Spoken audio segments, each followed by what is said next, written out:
మనిషి అన్ని రంగాల్లో అన్ని ఇన్స్టిట్యూషన్స్ ఎస్టాబ్లిష్ చేసి, అంటే ఏదో ఒక ఇన్స్టిట్యూషన్ ఎస్టాబ్లిష్ చేయడం కాదు, దాంట్లో ఉన్న విధి విధానాలు కానీ పని విధానాలు కానీ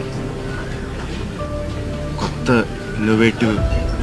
ఇన్నోవేషన్స్ తీసుకొచ్చి ఏ రంగంలో అడుగుపెట్టినా దాన్ని శిఖరాలకు తీసుకెళ్ళింది ఒక్క వ్యక్తి అండి. ఆయన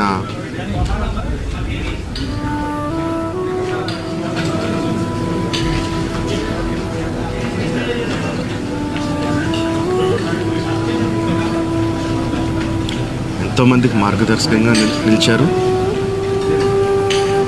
ఎంతోమందికి ఉపాధి కల్పించారు. అలాంటి వ్యక్తికి